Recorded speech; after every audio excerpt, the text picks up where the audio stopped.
يا جدعان، كهربا بيرد لنا القلم قلمين. كهربا القلم اللي انا اديته له كنادي الزمالك النهارده بيرده لنا كنادي الزمالك قلمين. باخد قلمين النهارده على وشي من كهربا. مين فاكر لما رئيس نادي الزمالك طلع بعد ما المحكمه حكمت لصالح نادي الزمالك بالغرامه الكبيره على كهربا، وبقى ملزم السداد لنادي الزمالك او يدفع لنادي الزمالك مستحقاته؟ مين فاكر رئيس نادي الزمالك طلع قال ايه ولا عمل ايه؟ طلع اهان كهربا وزلف كهربا وقال له هحجز على ممتلكاتك، وهحجز على غياراتك الداخليه، وهمشيك من غير هدوم، وهبطلك كوره بمعنى اصح. النهارده بقى كهربا معاه ناس بتفكر له وتكتك له صح، اللي هو نادي الاهلي. النهارده كهربا بيرد لي القلم قلمين، والقلم بتاعه كان بيوجع قوي، بيوجع بجد والله. السلام عليكم ورحمة الله وبركاته. أهلا وسهلا بكل متابعين ومشاهدين قناة محمد الدهشان. فيديو جديد وحصر على قناتي. بتمنى في البداية نعمل لايك للفيديو ونشترك في القناة ونفعل زر الجرس عشان يوصلك كل جديد وحصري. وأتمنى من كل الناس اللي بتتابعني دلوقتي تنزل حالا تروح على البيدج بتاعي أو صفحتي على الفيسبوك اللي أنا سايب لك الرابط بتاعها في أول تعليق أو في أسفل الفيديو، تروح تعمل لي هناك متابعة، وده دعم منك ليا. صلوا على النبي يا جماعة في البداية كده، أقوله عليه الصلاة والسلام. المقدمه انا قلتها لك وقلت لك احنا زلنا في كهربا، وكهربا بيرد لنا القلم قلمين. طب تعالى اقول لك بقى بالتفصيل اللي بيحصل. النادي الاهلي عارف يفكر ويتكتك لكهربا صح. كهربا المفروض هيروح الاسبوع الجاي يحط الفلوس اللي هي خلاص الملزم ان هو يدفعها لنادي الزمالك، المليون و200 الف دولار اللي هم بمعدل 27 مليون جنيه مصري، هيحطهم خلاص لنادي الزمالك. طيب انا كنادي الزمالك منهار، رئيسي قال ان انا نادي مفلس معيش فلوس ادفع للموظفين، ودفعت مقدم عقود للعيبه ومعيش فلوس ادفع باقي مستحقات اللعيبه او بقيه عقودهم. طب انا النهارده محتاج له كل جنيه. شوف بقى كهربا سبحان الله، زي ما عملنا فيه بيتعمل فينا. انت ليك عندي 27 مليون جنيه، وانا عارف ان انت محتاج له كل جنيه، بس انت زي ما خدت فلوسك مني بالعافيه انا هحرق قلبك ومش هديها لك. هروح احطها في حساب ممدوح عباس. يبقى تخيل بقى، انا بخلص منك بشياكه وانت ما بتطولش مني ولا جنيه.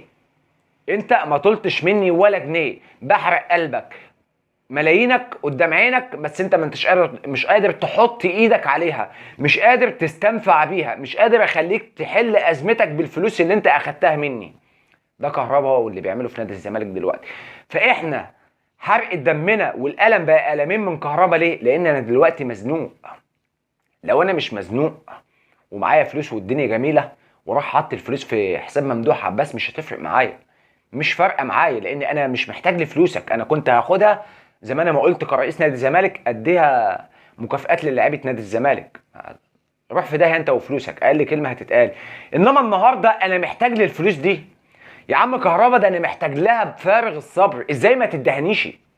ازاي تحرق قلب عليها؟ يعني انا ليه عندك 27 مليون جنيه وهموت ويبقى في جيبي مليون جنيه عشان احل ازمتي؟ انت بتحط 27 مليون قدام مني وانا مش قادر اخد منهم جنيه. ده الوضع اللي بيحصل دلوقتي من كهربا النادي الزمالك، وسبحان الله ربك لا بالمرصاد. عايز اروح لحاجه مهمه، يعني حاجه اللهم لا شماتة، وانا مش شمتان في كابتن خالد الغندور. كابتن خالد الغندور بنسبه 99.9% رحل عن قناه نادي الزمالك، او مش هيكمل في قناه نادي الزمالك. كابتن خالد الغندور طلع النهارده ببوست على قناته وقال لك انا انتهاء تعاقدي مع قناه نادي الزمالك شهر نوفمبر او اخر شهر نوفمبر اللي هو الشهر ده. بصوا يا جماعه، انا لما كنت بختلف مع كابتن خالد الغندور انا كنت بختلف معاه كروي، مش على المستوى الشخصي. على المستوى الشخصي مفيش بينه وبينه حاجه، وشكله هو راجل محترم جدا. ولكن يا كابتن خالد، لما انا كنت او غيري او اي حد من الجماهير في مصر كان بيطلع يعارض حضرتك في الكلام اللي انت بتقوله ويقول لك يا كابتن خالد طبق المهنيه والحياديه والشفافيه على قناه نادي الزمالك، مش عشان هو بيهاجمك ولا عشان هو انت شايفك انت افضل منه ولا كلام من ده، لا، هو بيبص لحضرتك عشان اللحظه اللي انت فيها دلوقتي. لان هو ما يفرقش معاه ان انت تقول الحقيقه ولا لا. يعني انت اما تطلع تقول 1+1=2، المشاهد مش مستنى حضرتك ان انت تعرفه 1+1=2، ولكن هو بيفرح لما بيسمع كلمه الحق بتتقال على جميع المنصات او من جميع المقدمين. فانت اللي كان بينتقدك في يوم من الايام وبتقول عليه ان هو كان بيهاجمك وكنت بتطلع تزعل، هو كان بيبص لحضرتك للحظه دي ان انت في يوم من الايام هتخرج من قناه نادي الزمالك. ولكن هنا الفرق يا جماعه، اخرج من باب كبير ولا اخرج من باب ضيق صغير؟ او كابتن خالد الغندور النهارده اختار ان هو يخرج من الباب الضيق الصغير. ليه؟ لانه دايما ما كانش بيطبق الحياديه على قناه نادي الزمالك، ما كانش بيقول الحق. انا ما بعيبش في كابتن خالد، على المستوى الشخصي راجل محترم جدا، ولكن على المستوى الكروي انا بختلف معاه جدا جدا جدا، لان هو ما كانش فعلا بيقول الحق.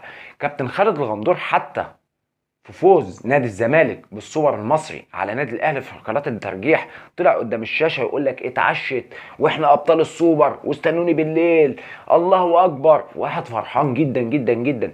لما نادي الاهلي كسب السوبر من قيمه اسبوع قال لك هو الاهلي مأفور كده ليه هو وجماهيره في ان هم كسبوا نادي الزمالك؟ دي بطوله شرفيه يعني. مع ان هو كان بيقول لك اتعشت. فاكرين يا جماعه لما قعدوا يقول لك اتعشت اتعشت شبعنا بطولات؟ ده كان كابتن خالد. فين بقى كابتن خالد؟ هي ليه بالنسبه لك كانت بطوله مهمه وجامده قوي واتعشت واحنا نادي البطولات، ولما نادي الاهلي اخدها ليه بنقلل منها؟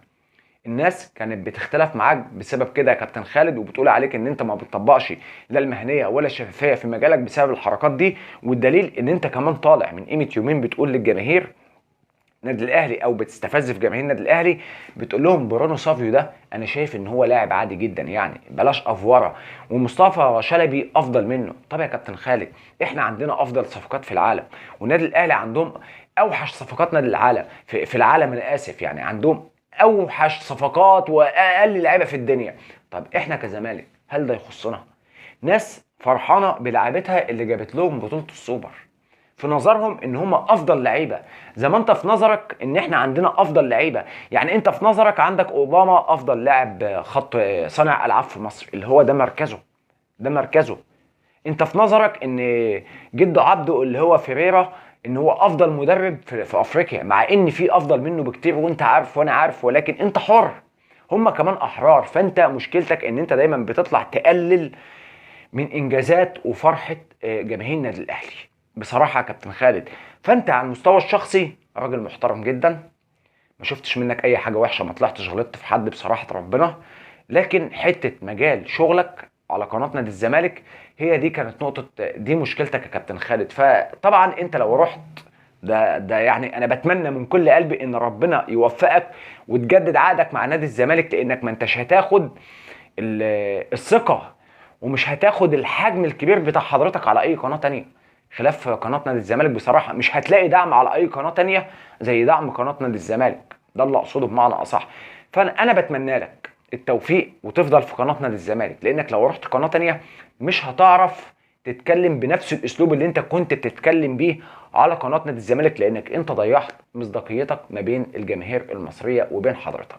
انا في النهايه وصلت لنهايه حلقتي، اتمنى في النهايه نعمل لايك للفيديو ونشترك في القناه ونفعل زر الجرس عشان يوصلك كل جديد وحصري، واستنوا في حلقه جديده واشوفكم على خير، والسلام عليكم ورحمه الله وبركاته.